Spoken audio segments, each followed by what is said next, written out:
আমাদের সকাল থেকে সেশন গেল অভিনয় কর্মশালা, এরপরে আছে নাটক মা মুঝে ট্যাগর বানালে। কততম সময়?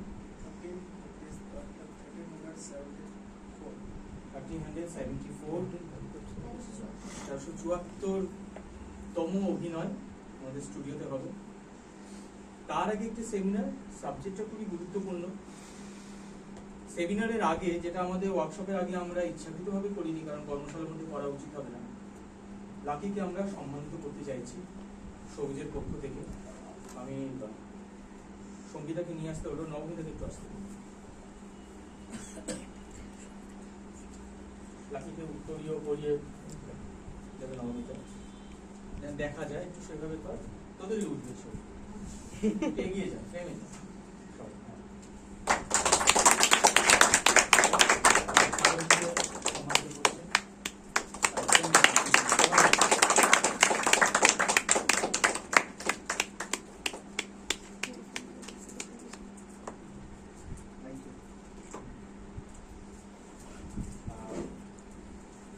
আজকে সেমিনারের সঞ্চালক আমাদের সবুজের বন্ধু, পরম আত্মীয়, ক্যান্ডিড থিয়েটারের নির্দেশক শ্রী সুদীপ্ত ভূঁইয়া।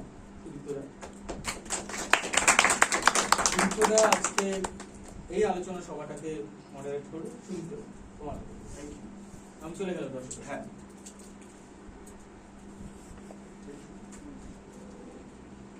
আমি প্রথমেই বলে দিই লাকিটা একটু অসুবিধা হবে, কারণ আমি যতটাই ভালো হিন্দি বলি না, লাকি খুব ভালো বাংলা বলছে। আমি সেটাই বলছি। তাহলে আমরা সব ভাষা মিলিয়ে টিলিয়ে আমরা পারবো না।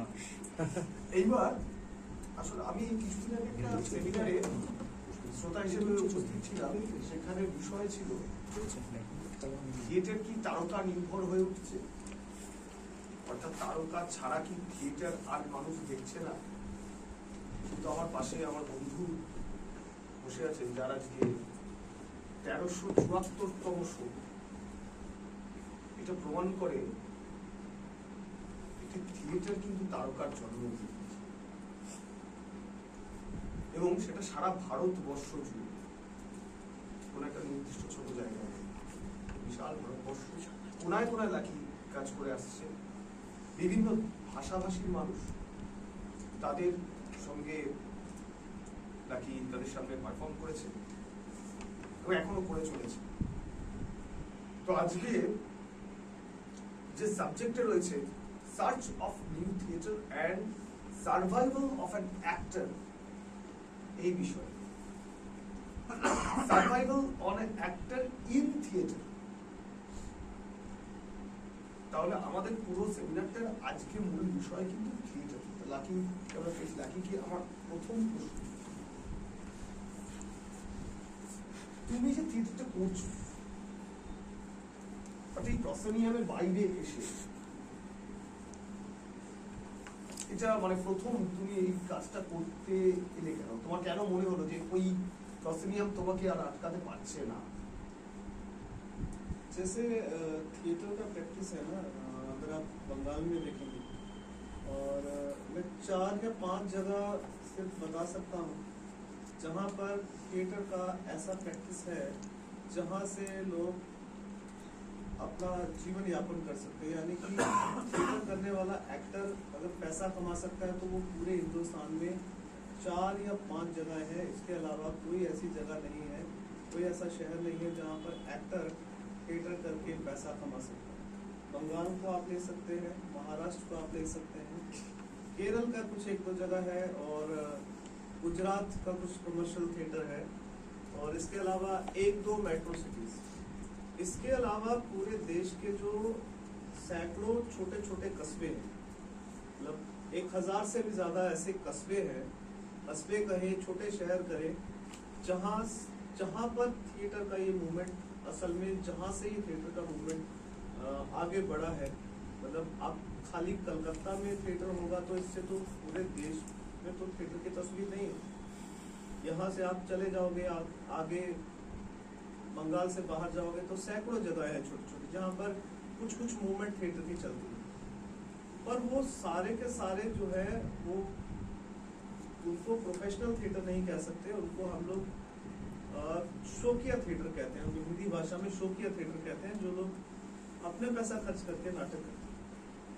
पर मेरे साथ प्रॉब्लम, जब मैंने शुरू किया थिएटर 2000 के आसपास, उसके बाद 8-9 साल जम्मू में जो कुछ ग्रुप के साथ काम किया, तो इतने साल तक तो अपनी जेब से पैसा खर्च किया। पर एक मोमेंट आया, जो एक समय आया, जैसे ये यंगस्टर यहाँ बैठे हैं, जब ये 25 साल 26 साल 27 साल के हो जाएंगे तो पूछेंगे घर वाले कि अब आगे कैसे चलेगा, ये तो प्रैक्टिकल बात। तो तब मेरे सामने ये सवाल खड़ा हो गया कि मैं करूं कैसे, थिएटर करके कैसे जिंदा रहूं। फिर मेरे सामने दूसरा रास्ता दिखा, वहाँ का लोकल टेलीविजन इंडस्ट्री, कि वहाँ पर जाकर एक्टिंग करूं तो होगा। फिर मैं मतलब जाते जाते पीछे हट गया, मुझे लगा कि मुझे थिएटर से ही कुछ करना। तो मेरे बहुत सारे चीज़ों को समझने के बाद एक बात समझ में आई कि जो एक्टर है, जब तक वो खुद से एफर्ट नहीं करेगा, कोई ग्रुप, कोई गवर्नमेंट सपोर्टेड जो स्कीम है, उस एक्टर की कोई मदद नहीं कर सकती। तो एक्टर को खुद से ही कुछ, चाहे वो एक एक्टर हो, 2 एक्टर हो, 3 एक्टर हो, छोटा ग्रुप हो, या मिलकर करें, या दो लोग मिलकर करें, 4 लोग मिलकर करें, या 10 लोग मिलकर करें, पर वो एक्टर्स को खुद ही एफर्ट करने होंगे अपने आप को बचाने के लिए। तो ये एक मेन कारण था जिस वजह से मैंने ये करना शुरू किया। और उस समय मेरे पास कोई प्रोसीनियम के अलावा कोई और ट्रेनिंग नहीं थी, मैंने कोई और थिएटर नहीं देखा था, कोई एक्सपेरिमेंटल थिएटर वहाँ होता नहीं जम्मू में, तो मैं कैसे करूँ ये मुझे नहीं पता था। एक मोमेंट आया जब मुझे लगा कि अब मुझे छोड़ना पड़ेगा, अब मुझे ये काम बंद करना पड़ेगा। तो तब जो अपने आप को बचाने का एक फोर्स थी कि मैं कुछ ना कुछ करके इस फॉर्म को नहीं छोड़ूंगा, इस काम को नहीं छोड़ूंगा, ये करता रहूंगा। तो मैंने कुछ ऐसे आइडियाज मेरे दिमाग में आए कि अगर मैं बच्चों के लिए कुछ काम करूं, बच्चों को वर्कशॉप करवाऊं या बच्चों को ट्रेनिंग दूं, तो शायद मेरा कुछ सर्वाइवल का वहाँ से हो सकता है। तो वो कुछ 1-1.5 साल मैं बच्चों के साथ काम करता रहा, छोटे छोटे स्कूल्स में जाके खुद अप्रोच करना, खुद बात करना, खुद उनको समझाना थिएटर क्या है, क्या फ़ायदा होगा। तो वो भी मुझे ज़्यादा लगा कि इसमें बहुत ज़्यादा टाइम जा रहा है, क्योंकि एक स्कूल मुझे बोलता है कि आप आइए हमारे पास और आप 1 हफ्ते का वर्कशॉप करिए, मगर पैसे वो देना नहीं चाहते। अब मेरा 1 हफ्ता चला जाता है, उसमें बाद वो सिर्फ किराया भाड़ा देकर भेज देते हैं। तो मुझे लगा ये तरीका नहीं ठीक, मुझे ऐसा करना पड़ेगा कि मुझे कोई एक परफॉर्मेंस बनाना पड़ेगा। उस परफॉर्मेंस को लेके मैं जब स्कूल्स में जाऊंगा, मेरा परफॉर्मेंस वो देखेंगे, तब वो समझेंगे थिएटर क्या हो। तब मैं उन्हें कहूँगा कि अब मैं आपके बच्चों को थिएटर सिखाऊंगा। तो लोगों को भी अवेयर करना था, खुद को भी बचाना था। तो ऐसे करते करते ये कुछ आइडिया बना। और मेरा और एक क्वेश्चन है कि ऑल्टरनेटिव इकोनॉमी ऑफ थिएटर, ये आप अप्रोच कर रहे हैं आपके थिएटर के साथ, तो ये कैसे हम लोग ये अप्रोच कर सकते हैं? आप अभी हमारा जो इधर का जो क्या बोल रहा हूँ सिनेरियो है, कैंडिडेट नहीं है, तो इकोनॉमिकल जगह बहुत ही बुरा हो रहा है। ये ऑल्टरनेटिव इकोनॉमी ऑफ थिएटर, इसके बारे में आपका क्या सोच है? देखिए, पहली बात तो ये है कि थिएटर के लिए गवर्नमेंट फंडिंग कोई एक अच्छा विकल्प नहीं है। अच्छा विकल्प इसलिए मैं कह रहा हूँ कि एक तो इसका कोई फिक्स सैलरी नहीं, ये गवर्नमेंट की पॉलिसी है। शायद ये 1990 के आसपास में कांग्रेस सरकार ने इसको हिंदी में कहते हैं उदारीकरण की नीति, जिसमें जो कलाकार हैं, साहित्यकार हैं, इनको सपोर्ट करने के लिए गवर्नमेंट ने एक अलग से एक फंड बना दिया कि इन लोगों को हम स्पॉन्सर करेंगे या इनको हम एक तरह से हेल्प करेंगे। तो ये पॉलिसी तो कभी चेंज हो सकती है। अब आप देखो कि जैसे अभी हमारे देश बिल्कुल अच्छी स्थिति में है, इकोनॉमिकली हम ऊपर जा रहे हैं, और हो सकता है 10 साल के बाद कुछ जंग हो जाए, तो लड़ाई हो जाए। तो जब ऐसी स्थिति आएगी तो उस समय में कलाकार के लिए कितना टाइम होगा गवर्नमेंट के पास, या हो सकता है मंदी का दौर आ जाए, जैसे यूरोप में हुआ, बाहर में हुआ। उस दौर में थिएटर, जैसे अभी कोरोना काल की बात करें तो अभी पिछले 3-4 साल हमने फेस किया, इस टाइम पे जो थिएटर और बाकी सब जो आर्ट फॉर्म है उनके ऊपर कितना फोकस है गवर्नमेंट का? नहीं, क्योंकि मेनली प्राइमरी अगर इस समय में देश खुशहाल है, देश अच्छी स्थिति में है, तो थिएटर भी लोग देखने जा रहे हैं। एक समय में आकर अगर लोगों के पास पैसा नहीं होगा, लोगों के पास नौकरियां चली जाएगी, तो लोग थिएटर भी देखेंगे नहीं, क्योंकि उनको पहला काम तो रोटी खाना है, पेट भरा होगा तभी नाटक देखेंगे। तो मेरा ऐसा मानना है कि ये हम लोग जब एक ही चीज पे डिपेंड हो गए, ये पूरे देश की बात है, सिर्फ बंगाल की बात नहीं, पूरे देश में यही स्थिति है कि टोटली आर्टिस्ट इसी पर डिपेंड हो गया कि ये होगा तो कुछ होगा, अदरवाइज दूसरा सोर्स कोई नहीं होगा। तो मैं शुरू से ही इसी एक चीज पे फोकस किया मैंने कि मुझे इसी तरह से अपने आप को पहले तैयार करना है, तभी मैं जाकर सर्वाइव कर सकूं। तो अभी बहुत सारे मतलब अभी पिछले 10-15 सालों में इतना सारा एजुकेशन में जिस तरह का एक रेवोल्यूशन हुआ है, और जो टेक्निकल मीडिया है उसमें इतना सारा रेवोल्यूशन हुआ है, अब हर एक आदमी को थिएटर के बारे में पता है। और जैसे फिल्म का मीडियम है और ये वेब सीरीज है, हर कोई एक्टिंग के बारे में समझता है। तो जब एक्टिंग के बारे में समझता है तो थिएटर के बारे में भी पता है।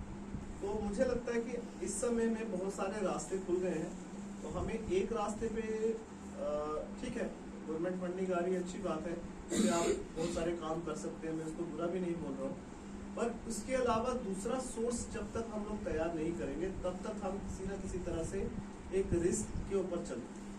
तो मुझे मेरा मानना है कि दूसरा अल्टरनेटिव वे जो इकोनॉमिकल, जिससे हम अपनी इकोनॉमी पैदा कर सकते हैं, हम पैसा पैदा कर सकते हैं और साथ में सोसाइटी को भी अच्छी चीज दे सकते हैं, उस दिशा में हमको सोचना पड़ेगा कि क्या क्या हो सकता है। जैसे ইনফরমেশন দিদি পাঞ্জাবে ট্রাকে করে একটা দল আছে, তারা ট্রাকে করে যান বিভিন্ন জায়গায়, সেখানে গিয়ে থিয়েটার করেন এবং সেখানে খান থাকেন, পুরো তাদের প্যাট্রোনাইজ করেন, কিন্তু ওই যেখানে থাকেন সেই গ্রামের মানুষ, তাহলে ওই পাবলিক ফান্ডিং থেকেই তাদের দল চলে। তো এইরকম ভাবে ভারতবর্ষে আরো আপনি যদি ये जो आपने एग्जांपल दिया, ये तो एक्चुअल में तो हमारे थिएटर का तो यही ट्रेडिशन था। 1500 साल पहले या 1000 साल पहले कौन सा गवर्नमेंट फंडिंग या कोई ऐसा कोई एक आध बीच में कोई राजा महाराजा किसी एक मंडली को स्पॉन्सर कर देते थे, किसी एक कलाकार को इनाम दे देते थे, और बाकी जो कलाकार थे मोस्टली फोक आर्टिस्ट, तो वो लोग उसको मंडली कल्चर, मंडली थिएटर हम लोग बोलते हैं, वो पहले के टाइम में अपनी अपनी मंडलियां बना के, छोटे छोटे ग्रुप्स बना के, वो जो ट्रुप्स थे, चाहे गाने वाले, बजाने वाले, डांस वाले, मेनली नाटक नहीं कह सकता हूँ मैं, तब तो वैसा हमारा थिएटर उस तरह से नहीं था, पर वो जो फोक थिएटर था, फोक कल्चर था, वो लोग इस तरह से घूमते रहते थे पूरे देश में। राजस्थान की लोक कलाओं में ऐसा प्रमाण मिलते हैं कि पिछले कई सौ सालों से वो लोग घूम घूम कर परफॉर्म करते हैं। वो जो घूम घूम के परफॉर्म करते हैं जहाँ जाते हैं जिस गांव में, तो उस सब पहले के टाइम में तो कोई इंटरटेनमेंट का मीडियम नहीं था। तो सपोज आपके गांव में कोई आया है तो पूरे गांव को पता चल जाता था, तो पूरा गांव शाम के टाइम इकट्ठा हो जाता था और उनके लिए उपहार, खाना पीना वो सब लेकर आते थे, क्योंकि उस समय वो लोग तो उनके लिए ईश्वर का रूप थे, क्योंकि उस समय ऐसा कोई माध्यम नहीं था एंटरटेनमेंट। तो वो जो करते थे, जो भी परफॉर्म करते थे, तो उसके परफॉर्मेंस से खुश होकर लोग उनको अच्छा खासा इनाम भी देते थे और उनका राशन, खाना पीना, कपड़े सब उपहार देते थे। तो वो लोग कई ऐसे जैसे राजस्थान की बात किया मैंने, मध्य प्रदेश में कुछ ऐसा कल्चर था, और ये जैसे आप बाउल फकीर आपके हैं, तो उन लोगों का भी ऐसा कल्चर रहा है कि वो भी इस तरह से घूमते। तो बहुत सारे ऐसे जो थे उनके पास अच्छा पैसा भी था, तो वो टोटली लोगों पे, कम्युनिटी पे डिपेंड रहते थे। अभी जो कम्युनिटी से अलग हम लोग हो गए, मतलब ये जो कम्युनिटीज हैं, कम्युनिटीज मतलब जैसे हम एक नाटक लेके गांव में जा रहे हैं, तो गांव तो एक कम्युनिटी है। तो हमारा प्रॉब्लम यहाँ से शुरू हुआ कि हम जब एक ही जगह पर फिक्स हो गए या एक ही इदारे जो भी एजेंसी है जो हमें हायर करती है, सेंट्रल गवर्नमेंट, वो हमें 2 लाख रुपए देती है, आप एक नाटक करें, ठीक है। और उनको क्या चाहिए, उनको चाहिए एक अच्छा नाटक होना चाहिए, अच्छा हॉल होना चाहिए, और वो जो बैनर है उस पर उनका नाम होना चाहिए, यही चाहिए ना उनको। तो हमारी प्रायोरिटी वहीं तक रह जाए। और अगर मान लो कि आपको वो 2 लाख रुपया लोगों से इकट्ठा करना हो, तो हमारा थिएटर कैसा होगा? तब तो हमारी अप्रोच ही बदल जाएगी। जैसे अभी यहाँ कलकत्ता में टिकटेड थिएटर जो होता है, जो कमर्शियल ग्रुप है, नांदीगर है और जो बड़े बड़े ग्रुप हैं, तो वो अगर नाटक करते हैं, अगर उनको गवर्नमेंट से, जो गवर्नमेंट ग्रांट के बिना जो प्ले करते हैं, अगर उनका नाटक अच्छा नहीं होगा तो टिकट बिकेगा नहीं बिकेगा। सॉरी। तो ये डिफरेंस सबसे पहले आ जाता है गवर्नमेंट फंडिंग के थिएटर में और जो हम अपने बेस पे थिएटर करते हैं, ये आता है। दूसरा, मैं इस बात पे ज्यादा फोकस करता हूँ कि जहाँ जहाँ मैं जिन जिन लोगों से मिलता हूँ एक्टर्स से, मैं उनको एक ही बात पे फोकस करता हूँ कि आप लोग खुद से एफर्ट करें। छोटे छोटे ग्रुप्स हैं, जैसे अब सैकड़ों ग्रुप हैं बंगाल में, और उनके पास साल में 1-2 प्रोजेक्ट उनको गवर्नमेंट का मिलता है, सबको भी नहीं मिलता, वो भी कुछ % को मिलता है। बाकी टाइम आप खाली रहते हैं। अब सीजन चला गया फेस्टिवल का, आप जैसे मार्च से लेके अप्रैल से लेके सितंबर तक फेस्टिवल में, सितंबर के बाद फेस्टिवल शुरू होंगे, उसमें आप शो करेंगे। और फेस्टिवल में भी कुछ इतना है नहीं कि आप एक शो करने जा रहे हैं तो हर फेस्टिवल से आपको 20,000 रुपये मिल रहे हैं, नहीं। कई फेस्टिवल ऐसे हैं जो सिर्फ टिफिन देते हैं, कुछ फेस्टिवल ऐसे हैं जो कहते हैं ठीक है हम 2,000 रुपये दे देंगे, कुछ फेस्टिवल है जिनको 5,000 दे देंगे, कोई 10,000 दे देगा, इससे ज्यादा कोई नहीं देगा। 20,000 वाले बहुत कम है, तो इससे ज्यादा वाला कोई है नहीं, कोई 50,000 देने वाला नहीं है हमारे जैसे छोटे छोटे ग्रुप। तो वहाँ पे ग्रुप थिएटर का वो इस तरह के फेस्टिवल करने से भी, अब मैं सीधा सवाल आपसे पूछता हूँ, जैसे आप हैं, आप पूरे साल में फेस्टिवल करके कितना अर्निंग करते हैं? कुछ नहीं करते। मैं खुद से करती खुद से? हूँ। अच्छा, तो प्रॉब्लम यहाँ है कि एक तो हम ये नहीं सोच रहे कि हम अगर इस तरह से कितने दिन और करते हैं। अगर आपको मजबूत करना है अपने ग्राउंड को, तो आपको एक कॉन्क्रीट, एक आपके पास एक आइडिया होना चाहिए, कॉन्क्रीट एक आपके पास प्लान होना चाहिए कि आपको करना कैसे। अब मैं आपको 2-3 चीजें बताता हूँ, उसके बारे में आप सोचिए, और मुझे उम्मीद है कि आप उनमें से कुछ लोग उसको ट्राई भी करेंगे। जैसे अभी मैं ये परफॉर्म कर रहा था, ये परफॉर्म करते करते मैं मैसूर गया कर्नाटक में। वहाँ पर प्रसन्ना जी हैं, प्रसन्ना जी बहुत बड़ा नाम है थिएटर में, तो उनके ग्रुप में मैं परफॉर्म करने गया। तो उनका एक वर्कशॉप चल रहा था, उस वर्कशॉप में मैंने अपना ये शो किया। प्रसन्ना जी ने देखा तो बहुत खुश हुए, क्योंकि उनका भी फिलॉसफी कुछ ऐसा ही था कि एक्टर को ज़्यादा टेक्निक के साथ टेक्निक को अलग करना चाहिए, एक्टिंग के ऊपर ज़्यादा काम होना चाहिए। तो उन्होंने मेरा काम देखकर मुझे कहा कि तुम्हारा काम अच्छा है, तो मेरे पास एक आइडिया है, अगर तुम करो तो तुम्हारे लिए भी अच्छा होगा और हमारे लिए भी। तो उन्होंने मुझे ऑफर किया कि तुम 3 महीने मेरे साथ रहो, मैं तुमको फेलोशिप दूंगा 3 महीने रहने के लिए, रहना खाना पीना होगा, उसके साथ में 30-35 हज़ार रुपया हर महीने वो मुझे देंगे, मैं 3 महीने उनके साथ था। अब इतना बड़ा आदमी मुझे अगर कहता कि मैं पैसे दूँ उनके साथ, मैं तब भी तैयार था, मगर वो उन्होंने कहा कि नहीं, मैं तुमको फेलोशिप दूँगा। तो उन्होंने मुझे एक फेलोशिप दिया और उनके ग्रुप के 3 एक्टर्स के साथ मैंने 3 महीने काम किया। और जो मेरा नाटक है वहाँ मुझे टैगोर बनाते, उसको उन्होंने कन्नड़ा में लिखा और कन्नड़ भाषा में मैंने वो नाटक तैयार किया, और इसके अलावा एक और नाटक तैयार किया, 2 नाटक तैयार किए उन 3 एक्टर्स के साथ। प्रसन्ना जी का मानना है, बड़ा इंटरेस्टिंग बात है, वो प्रसन्ना जी जो मतलब पिछले 50 साल से दुनिया भर में जाने जाते हैं अपने नाटकों के लिए, उनके नाटक पढ़ाए जाते हैं एनएसडी में, एनएसडी का सिलेबस में है। तो उन्होंने कहा कि जो एडल्ट थिएटर है वो मर चुका है।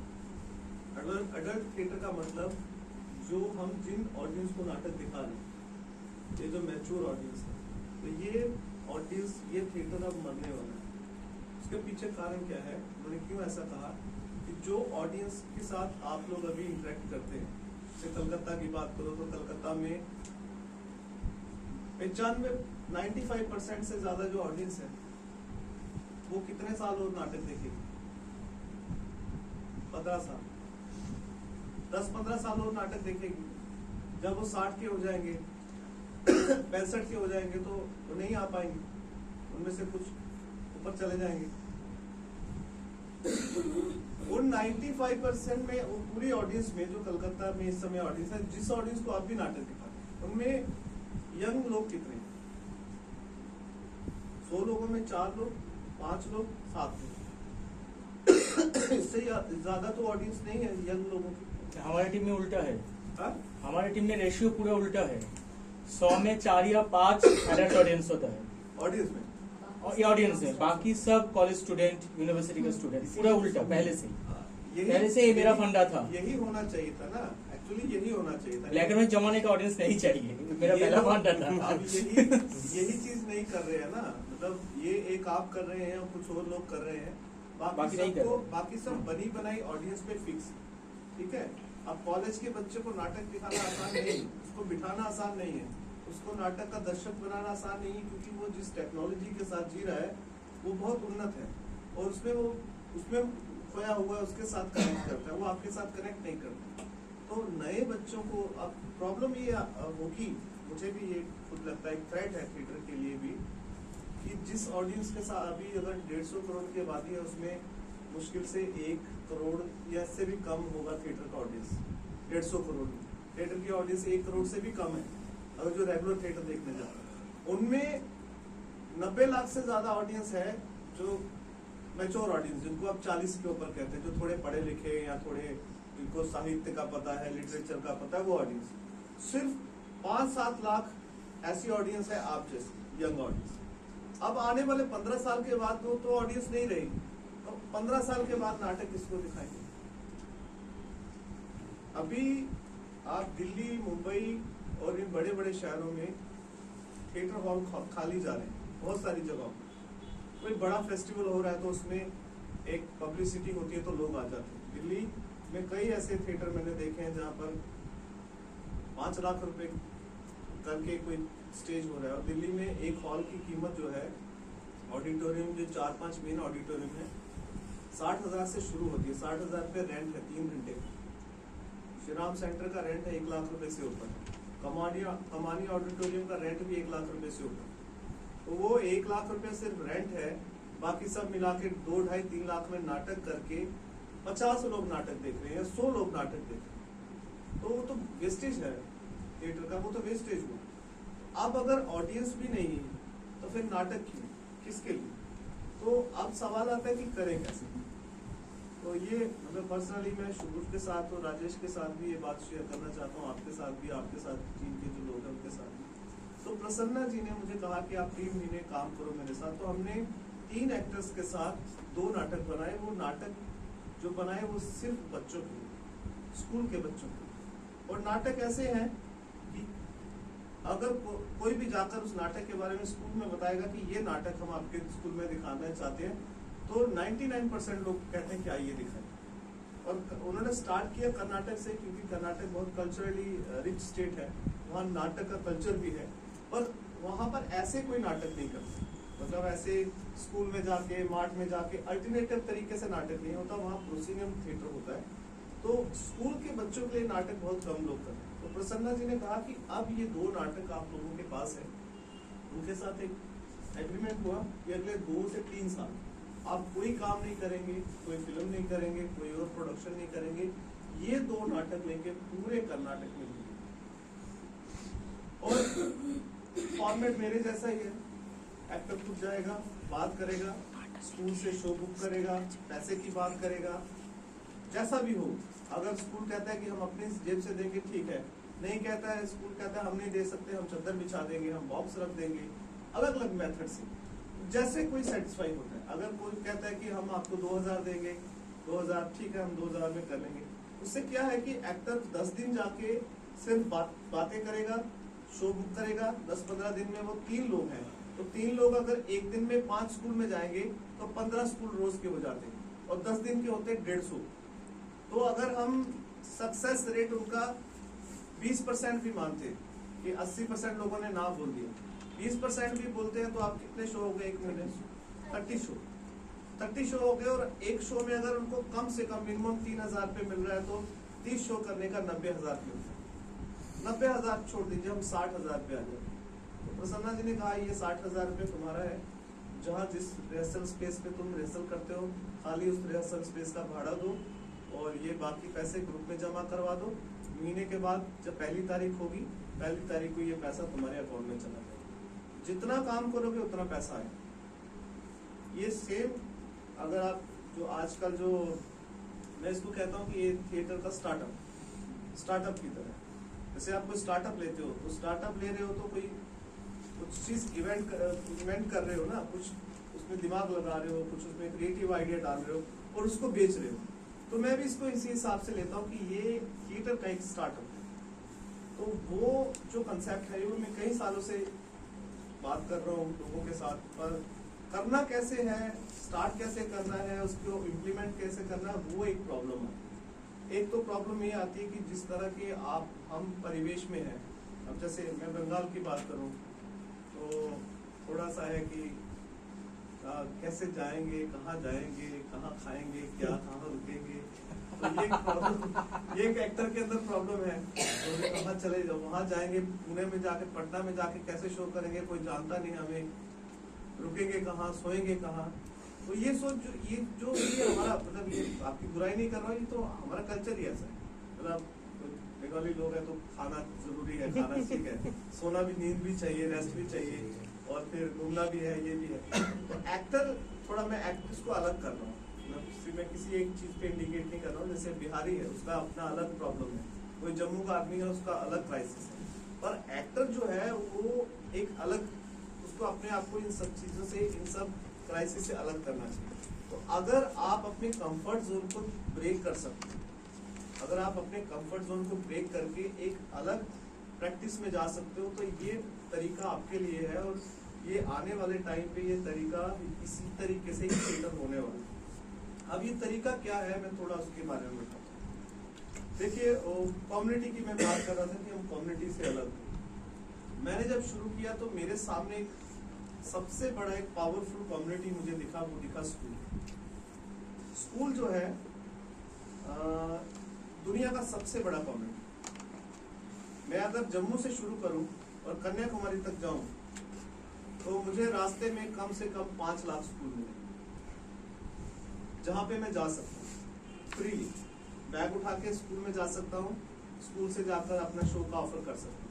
तो 5 लाख स्कूलों में मुझे 5,000 लोग ही यस करें, तो मेरे लिए स्पेस की कमी कहाँ। दूसरी बात आती है पैसा कैसे हो, पैसा कहाँ से आएगा।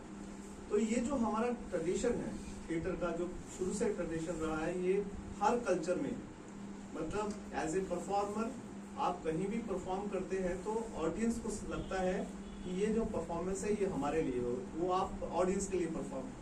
तो रैंडमली आप जहाँ भी परफॉर्म कर रहे हैं, ये पूरे देश का कल्चर है, हमेशा से रहा है कि हम लोग कपड़ा बिछाते हैं और कपड़ा बिछा के परफॉर्मेंस के बाद लोगों से कहते हैं कि आप सपोर्ट करिए। तो मेरा जहाँ तक एक्सपीरियंस है, और जहाँ गया हूँ, जिस भी जगह गया हूँ, मैंने अगर सोचा है कि मुझे स्कूल से 1,000 मिलना चाहिए, मुझे उस स्कूल से 10,000 है। अगर मैं सोच के जाता हूँ ये स्कूल तो कुछ भी नहीं देगा, ये मुझे लगता है 50 रुपये भी नहीं देगा, उस स्कूल से 21,000 रुपये मिलता है, मतलब बिल्कुल उल्टा होता है। तो ये सब चीजें आपके काम पे डिपेंड करती है कि आप किस लेवल का काम करते हैं और क्या देते हैं अपने परफॉर्मेंस से। ऐसा कर सकते हैं हम लोग, मतलब मैंने खुद से देखा है बहुत सारे थिएटर ग्रुप्स, छोटे छोटे नाटक, आधा घंटा 40 मिनट के छोटे छोटे बहुत खूबसूरत नाटक, जो कि बहुत फ्लेक्सिबल होते हैं, 2 लोगों को लेके, 3 लोगों को लेके, 4 लोगों को लेके, ऐसे कई नाटक वो बना के रखते हैं।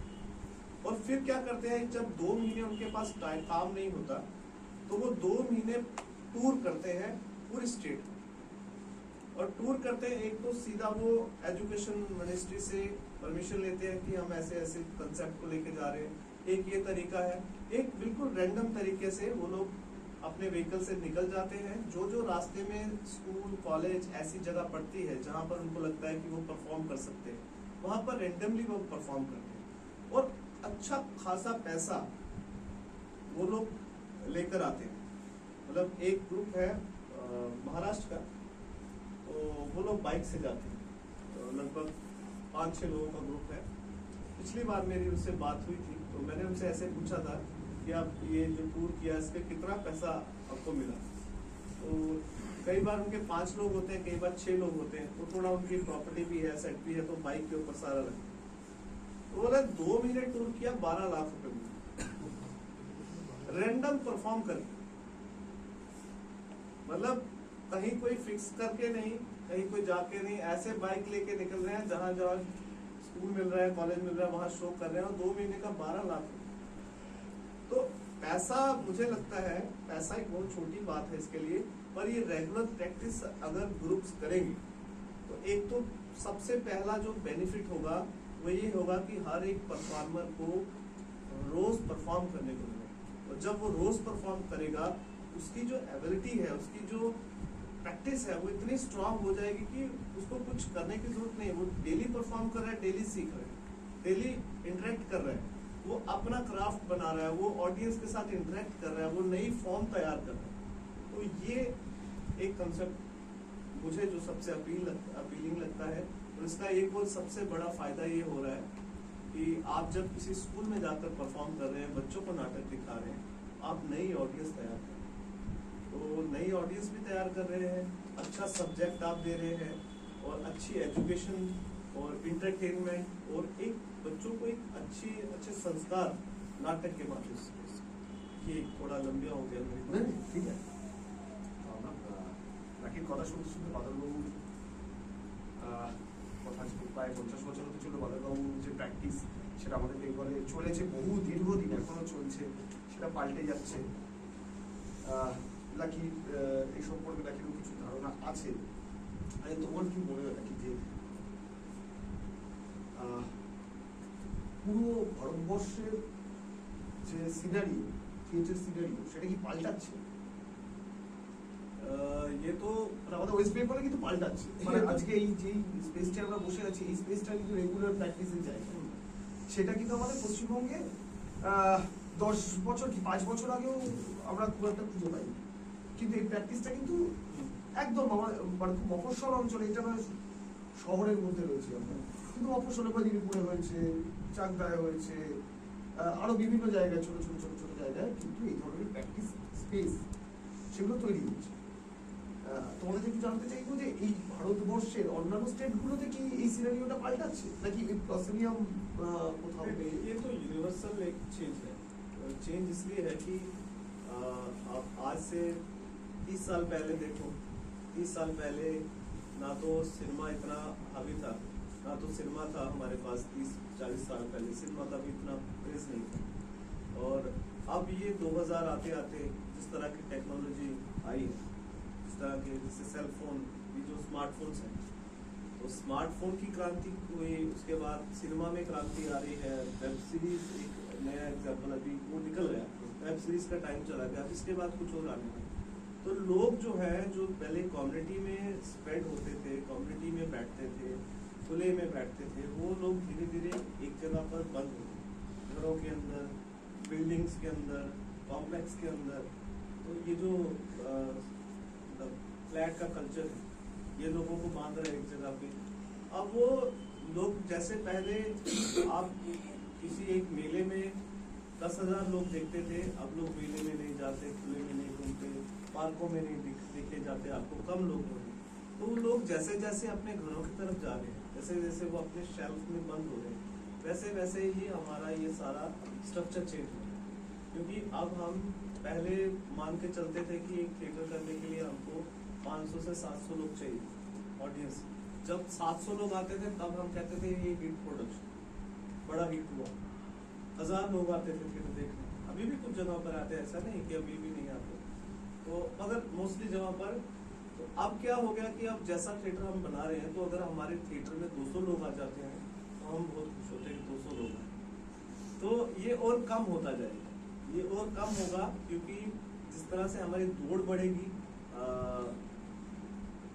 मटेरियल वर्ल्ड में, जिस तरह से हम लोग भाग रहे हैं, काम ज्यादा कर रहे हैं, ज्यादा पैसा अर्न करना पड़ रहा है, ज़्यादा ज़रूरतें बढ़ रही है, तो इन चीज़ों की तरफ हम कम होते जा रहे हैं, इनके साथ हम टाइम नहीं दे सकते।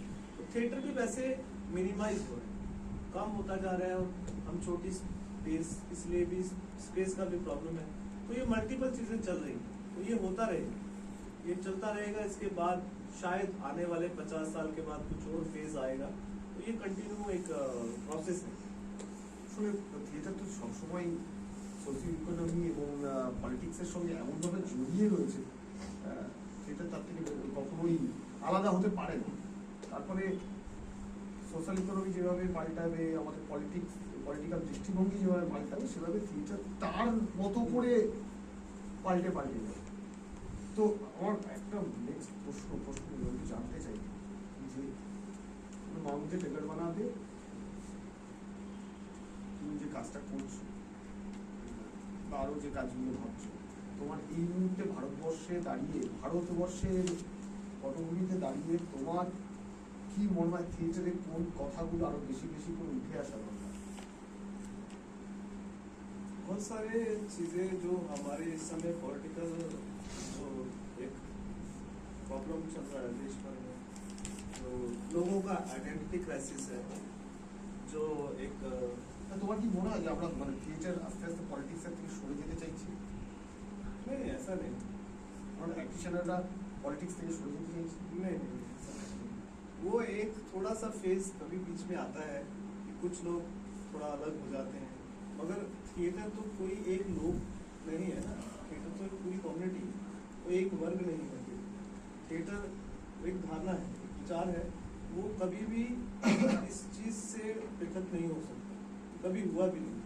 जब आप इतिहास देखो, इतनी बड़ी क्रांतियाँ हुई दुनिया भर में, तो थिएटर और ये चाहे अब थिएटर या और आर्ट फॉर्म्स हो, तो उनका एक रोल रहा है। अभी भी मुझे लगता है कि वो जो अभी प्रेजेंट में जो क्राइसिस हम लोग देख रहे हैं, जो होने वाला आने वाले टाइम पे, तो धीरे धीरे हमारा थिएटर भी उसी की तरह बहुत सारे लोग निकलेंगे, उसके साथ कनेक्ट करेंगे और उसको बदलेंगे, चेंज करेंगे। ऐसा नहीं है कि थिएटर अलग हो जाएगा, उससे गवर्नमेंट के साथ चला जाएगा, मूवमेंट खत्म हो जाएगा, ऐसा कुछ नहीं।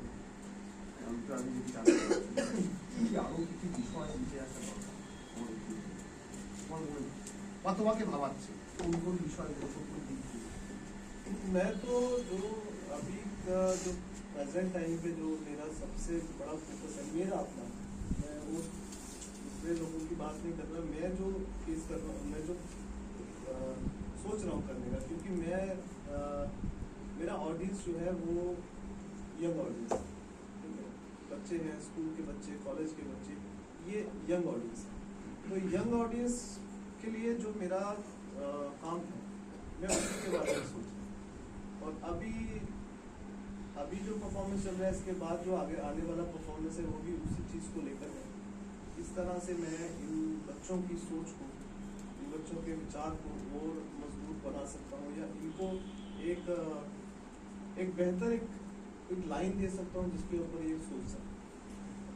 तो बच्चों के ऊपर अभी मेरा काम चल रहा है, तो मैं आने वाला थिएटर भी बच्चों के लिए ही सोच के बनाऊँगा। तो मेरी ऑडियंस तो वही है। बाकी मुझे अगर मौका मिलेगा कुछ करने का, तो मैं सरकार के खिलाफ कुछ करूँगा। सरकार कुछ गड़बड़ कर रही है। তোমার নেক্সট কাজগুলো সম্পর্কে আমরা একটু वो अभी मैं बोल नहीं पाऊँगा आपको, थोड़ा सीक्रेट है, मगर वो इसी साल जून जुलाई के बीच में शुरू होगा। আচ্ছা আচ্ছা দর্শকের কাছে কারো যদি কোনো প্রশ্ন থাকে? लकी जी, मंडली थिएटर के बारे में आप बोला, मंडली थिएटर छोटा ग्रुप होके परफॉर्म करते जाते हैं, ये थिएटर के बारे में थोड़ा डिटेल्स और थोड़ा बोल दीजिए। और दादा ने अपने पंजाबेर कथा बोलें जो लड़ी कोड़े, हाँ, उसके बारे में थोड़ा छोटा जो है उसके बारे में थोड़ा और देखो इसका जो रेफरेंस है, ये 200-300 साल पहले से, मतलब ये ब्रिटिश टाइम के पहले, जो मुगल टाइम खत्म हो रहा है उसके आसपास बीच में ऐसा बहुत सारे देश भर में, खासतौर में थिएटर नहीं कह रहा क्योंकि थिएटर तब था नहीं, उस तरह का थिएटर नहीं था, पर फोक थिएटर था। फोक थिएटर में जो फोक करने वाले गाने बजाने वाले जो कलाकार हैं, मंडली इसलिए कहता था कि वो एक मंडली का मतलब होता है ग्रुप। तो वो ग्रुप बनाते थे और ग्रुप बना के अपना सामान लेके घूमते रहते थे गांव से गांव, मतलब पूरा देश नहीं घूमते थे। मतलब जैसे आप निकले कलकत्ता से निकले तो आप आसनसोल तक जाएंगे या आगे झारखंड तक जाएंगे, तो घूमते रहते थे वो लगातार, और घूम घूम कर गांव-गांव में जाकर गांव के लोगों से मिलकर उनको बोलते थे कि हम यहाँ आज रात को गाना बजाना करेंगे। तो लोग इकट्ठे हो जाते थे, पूरा गांव, टाइम फिक्स हो जाता था कि इतने बजे से इतने बजे तक ये प्रोग्राम चलेगा। तो जब वो गाना शुरू करते थे या नाचना शुरू करते थे तो लोग उनको जाने नहीं देते थे। मतलब लोग तो खाना पीना खा के आ गए, तो पूरी रात बैठे रहते थे, उनको नचाते रहते थे, गवाते रहते थे, इनाम देते रहते थे। और इनाम देते थे इसलिए ताकि उनका जो हौसला बना रहे। तो वो ये जो इनाम की प्रथा है, ये उससे पहले से शुरू हो रही है। जब कलाकार कुछ परफॉर्म कर रहा है तो कई जगह पे आपने देखा, गुजरात में कई जगह पर कोई कलाकार गा रहा और वो पैसे उसके ऊपर ऐसे उड़ा रहे, है ना। तो ये एक तरीका था कि कलाकार को उसका उत्साह बढ़ाने की। तो वो जो कलाकार होते थे वो ऐसे ही घूमते रहते थे पूरा साल और उसी से जीवन यापन करते थे। अभी भी जैसे कश्मीर से कोई आता है शॉल लेकर, ड्राई फ्रूट लेकर यहाँ पर, तो 6 महीने 5 महीने यहाँ रहता है, चला जाता है। तो ट्रेडिशन आज भी है उसी तरह का, मिलता जुलता। कई जगह पर राजस्थान के कुछ कलाकार हैं वो भी अभी भी घूमते रहते हैं। कुछ फोक आर्टिस्ट है, बहरूपिया एक फॉर्म है, वो लोग अभी भी घूमते हैं, 2 लोग 3 लोग मिलके। और मध्य प्रदेश से 1-2 ऐसे फॉर्म आर्टिस्ट हैं जो इस तरह से गाना गाते हैं, वो भी घूमते रहते हैं। अच्छा। तो अभी भी है कुछ जगहों पे कुछ आर्टिस्ट ऐसे, जैसे कुछ मदारी वाले, एक याद आ गया, मदारी वाले कई जगह आपने देखा बंदर नचाते हैं, कुछ और जानवर लेकर आते हैं। तो শুধু তাই নয়, আমাদের বাংলায় যে যাত্রা, আজকে যে যাত্রাটা আমরা দেখছি এটা তো আসল যাত্রা নয়। আমাদের বাংলায় আজ থেকে 40-50 বছর আগে যে যাত্রাটা হতো সেই যাত্রাটাও কিন্তু আজকে যেমন শো ফিক্সড হয় প্রায় আমাদের থিয়েটারের মধ্যে, কলশোর মধ্যে, সেটা হতো না। একটা 20 জন 25 জনের টিম বা 10 জনের টিম একটা যাত্রা তৈরি করে একদম প্রত্যন্ত গ্রামে চলে যেত এবং সেই গ্রামের কোনো ক্লাব বা সেই গ্রামের মোড়লের সাথে কথা বলে একটা শো করলো, তারপরে একই জায়গায় 2, 3, 4টে শো করলো, তারপর তার পাশের গ্রাম গেল এবং সাহিত্যের মানে এবং একদম এইভাবে মানে হঠাৎ করে ঠিক করলো যে আমরা অমুক গ্রামে, মিদনাপুরের অমুক গ্রামে যাব এবং সেখানে পরপর যখন ওরা রেসপন্স পেলো করলো, যেখানে একটু কম রেসপন্স পেলো পাশের গ্রামে চলে গেল।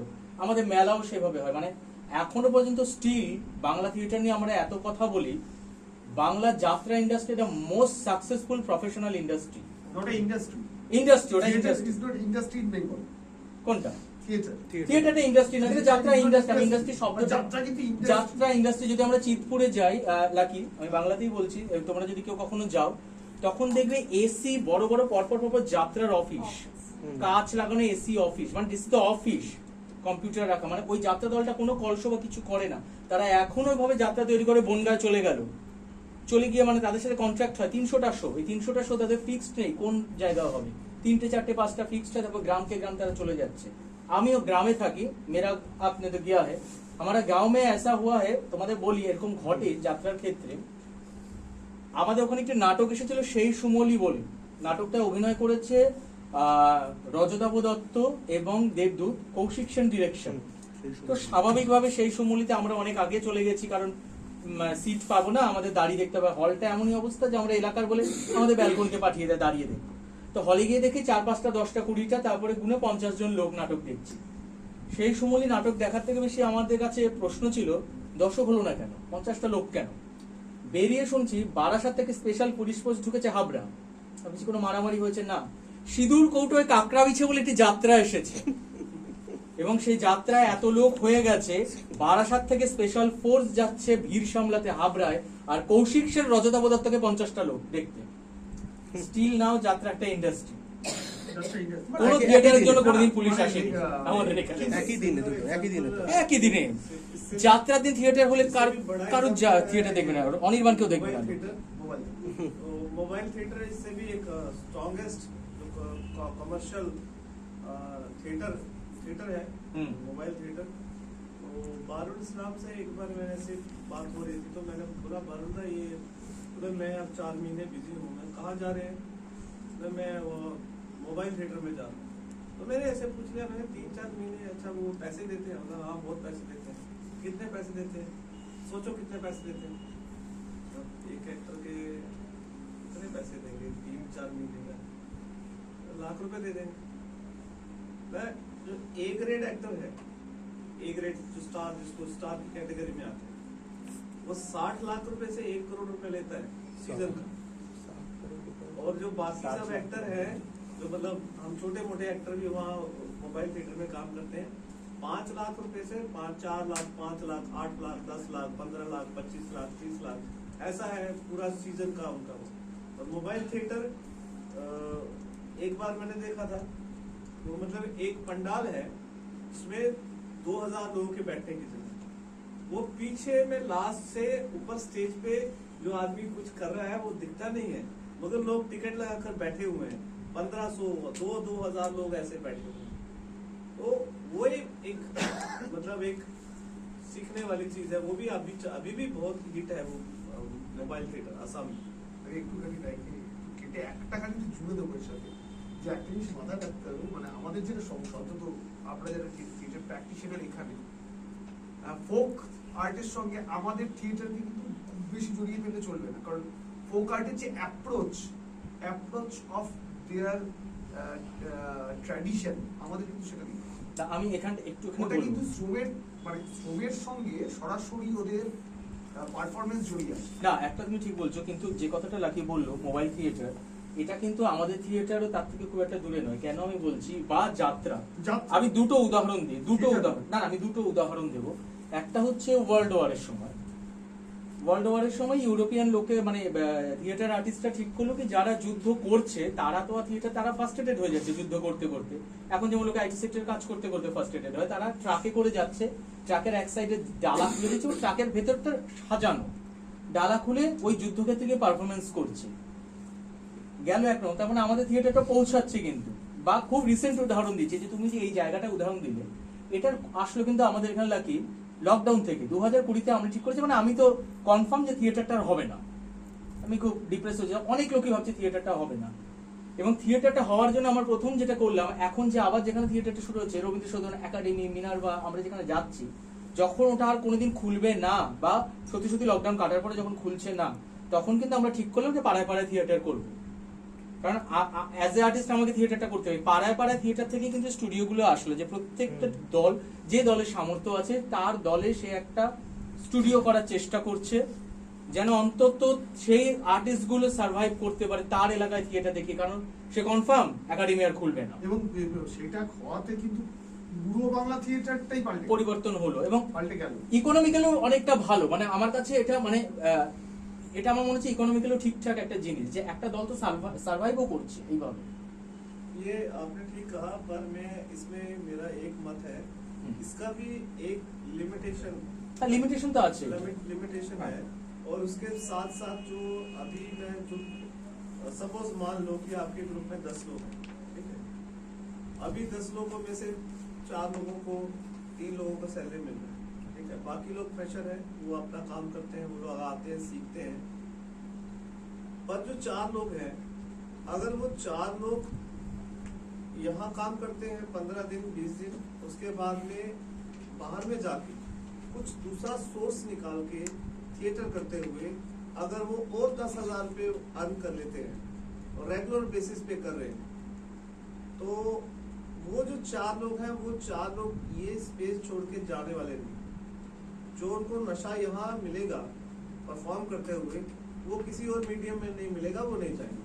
और अभी जो सिनेमा में जा रहे हैं, जो सिनेमा के लिए जो एक्टर्स जा रहे हैं, उनमें जो जिनको मैं एक्टर कहता हूँ कि जो जिन्होंने 10-15 साल थिएटर को दिया है, जिन्होंने सीखा है, जिन्होंने डिवोट किया अपने आप को, उनमें भी सिनेमा के लिए काम करने के लिए मुझे लगता है अधिकतर लोग बेमन से वहां जाते हैं, मन से नहीं जाते।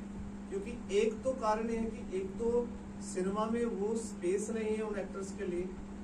जो सिनेमा अभी बन रहा है, जिस तरह का सिनेमा बन रहा है, अब मैं जो काम करना चाहता हूँ, जो मैं अपने नाटक से अचीव करता हूँ, मुझे कोई आकर बोलेगा कि तुम इस फिल्म में ये काम कर लो, मैं कई फिल्मों में ऑफर भी मिला, मुझे ये रोल है तुम्हारा, तो मैंने कहा ये नहीं, ये करूँगा नहीं, मेरा 1 महीना निकल जाएगा इसी इधर करने में, थिएटर छोड़ना पड़ेगा। तो जो सही में जिसको थिएटर का थिएटर का जिसको टेस्ट पता है वो मन से वहां नहीं जा। और अगर ग्रुप थिएटर में रहते हुए अगर दूसरा कोई रास्ता सर्वाइवल का निकलता है, जैसे मैंने एक रास्ता चुना सर्वाइवल का, मैं इसी से सर्वाइव करता हूँ, ठीक है। और अभी आपको जान के हैरानगी होगी कि अब मैं कोविड के बाद फिर से शुरू किया। 2017 तक मैंने किया, 17 के बाद मैंने नहीं किया, 17, 18, 19, 20, 21 तक 5 साल मैंने नहीं किया। तो जब मैंने वापस शुरू किया और अभी शुरू किया ये पिछले साल दिसंबर में, और अब 1 साल के ऊपर हो गया। अभी दिसंबर से पिछले साल से लेकर अभी तक लगभग 400 350 से ज्यादा शो कर चुका हूँ। और अभी आने वाले 2-3 महीने में मेरे पास और 150 शो का ऑफर है, मुझे 150 शो और करना है। तो काम इतना है, अगर आपको फॉर्मेट समझ में आ जाए, अगर आपको तरीका समझ में आ जाए, और अगर आप कम्युनिटी के साथ कनेक्ट कर सकते हैं, तो स्पेस भी प्रॉब्लम नहीं है। कोई भी मतलब जो बातें हम लोग कर रहे हैं कि पैसा कहाँ से आएगा, कैसे वो होगा, चैनल कैसे बनेगा, वो भी कोई बड़ा इशू नहीं है, बस हमें प्रोसेस समझ में आना चाहिए। तो मैंने जो शुरुआत में बात की कम्युनिटी की, तो मैं जिस कम्युनिटी को के साथ के लिए थिएटर कर रहा हूँ, स्कूल, वो इतना पावरफुल कम्युनिटी है। स्कूल तो आपको खुद वेलकम करता है कि आप आइए हमारे पास थिएटर करिए। इसके अलावा दूसरी कई कम्युनिटीज हैं। अब आप देखें शहरों में ये जो मल्टी स्टोरी बिल्डिंग्स बन रही है, ये अपने आप में एक कम्युनिटी है। हर एक बिल्डिंग का अपना एक स्पेस है, उनके पास अपना एक कल्चरल फंड है, और कितने सारे कॉम्प्लेक्स हैं पूरे कलकत्ता में देखो, वहाँ जाकर हम थिएटर कर सकते हैं। फैक्ट्रीज हैं, बहुत सारी फैक्ट्रीज हैं, बहुत सारे ऑफिसेज हैं जहाँ पर 500-500 वर्कर हैं, 1000-1000 वर्कर हैं, तो वहाँ भी हम स्पेस क्रिएट कर सकते हैं नाटक के लिए। कितनी अलग अलग तरह की कम्युनिटीज हैं। तो जिस कम्युनिटी में हम परफॉर्म कर रहे हैं, जैसे आपका स्पेस थिएटर, अब हम ऑडियंस यहाँ बना रहे हैं, ऑडियंस आ भी रही है, तो आने वाले कुछ सालों के बाद ये लोग टिकट देखकर भी नाटक देखेंगे, पर वो भी हमारी एक लिमिटेशन है यहाँ करने की। तो अगर आप महीने में 1 शो यहाँ कर रहे हो, तो आपके पास अगर 10 और वेन्यू है जहाँ पर आप शो कर सकते हैं, परफॉर्म कर सकते हैं या वर्कशॉप कर सकते हैं, तो आपका तो काम करने का एरिया बढ़ जाएगा। और दूसरा फायदा ये होगा कि जो लोग काम करेंगे उनको एक एक्सपेरिमेंट करने के लिए स्पेस मिले। तो इसके ऊपर सोचना चाहिए। ये खाली पड़ी है स्पेस, इसको कोई काम नहीं कर रहा है इसके। प्रश्न আছে?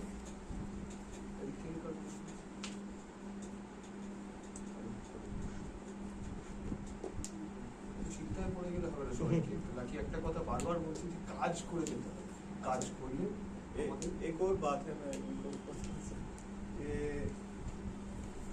मतलब जो लोग ग्रुप थिएटर से जुड़े हैं उनके लिए, ठीक है, आप अपने ग्रुप में जाओ और अपने ग्रुप में जाकर सजेशन दो, ठीक है। हम लोग ग्रुप के साथ जुड़े हैं, हम तो ग्रुप के साथ ही है, तो हम एक काम करते हैं, जैसे आप 2 लोग हैं, 3 लोग, ठीक है, आप सुबह कॉलेज जाते हो और उसके बाद आपके पास 4 घंटे फ्री, 4 घंटे कोई काम नहीं है। ग्रुप को बोलो कि हमें आप एक परफॉर्मेंस तैयार करिए, करवा के दीजिए जो बच्चों के लिए पर्टिकुलरली स्कूल के लिए। तो अब 3 लोग हैं, 3 लोगों के पास 5 घंटे टाइम है। आप जाओ और खुद जाकर लोगों से बात करो, खुद जाकर अपना प्रेजेंटेशन दो, लोगों को समझाओ कि हम आपके यहाँ स्पेस के ऊपर, चाहे स्कूल है, कॉलेज है, कोई कम्युनिटी है, हम यहाँ परफॉर्म करें।